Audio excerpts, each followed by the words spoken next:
in 2007, when our party, then the ACA, was rigged out of elections in Osun, in Ekiti, in Ondo, and in Edo State, I was asked, he invited me to his residence, as Asiwaju invited me to his residence at Bodilon. And he said to me, the only way by which we can possibly reclaim the states that have been taken away from us by this rigging is going through the courts. And he said to me that the only way is by proving that there was multiple voting. In other words, proving that a few people simply thumbprinted ballot papers, dumped the ballot papers into ballot boxes, and they were counted in favor of the opposition, then of course the PDP.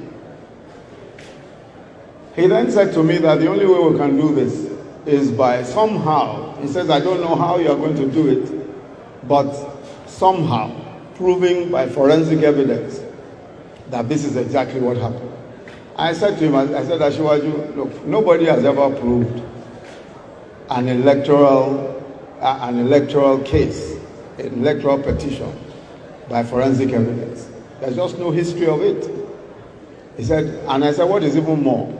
We have over a million ballot papers. If we consider all of the ballot papers in each of these states, there are over a million, or in fact at the time there were about 1.3 million ballot papers putting together all the states. And how can we prove multiple voting? He said, you know, Yemi, I've told you what my own view is. You just go and look for a way of sorting this out. So I went to the UK and met with possibly the most experienced fingerprint expert in the entire United Kingdom, a gentleman called Eluu-P, introduced to me by some of the QCs who I'd worked with in the UK.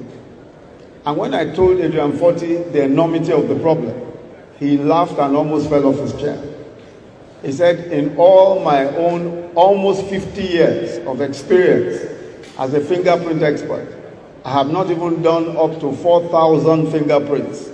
You are now saying that I should come and do 1.3 million fingerprints. Come on, I mean, that's almost impossible.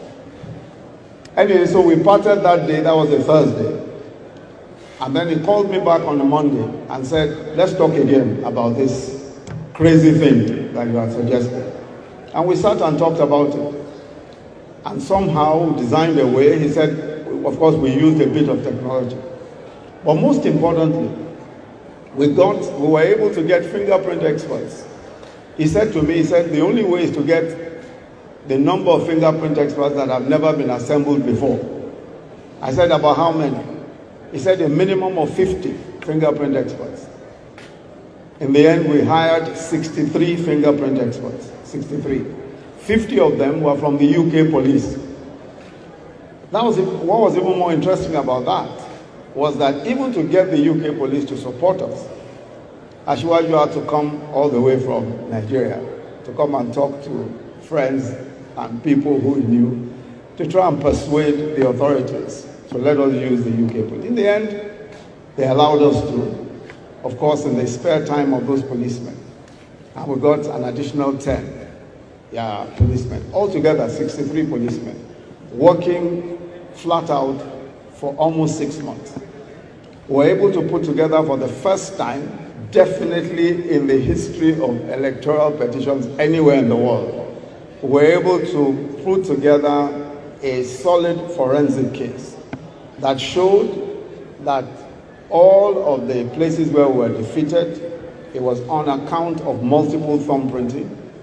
And we also demonstrated that it was impossible for those who said they voted. For instance, we showed that if you cast 20,000 votes in a particular unit, when we calculated the time that it takes to cast one single vote, it's usually above 5 minutes.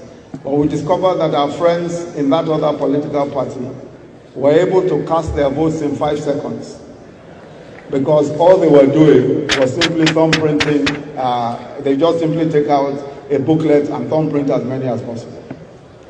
So we were able to demonstrate all of that in court. Cut a long story short, one by one, we were able to get back the states that had been taken away from us.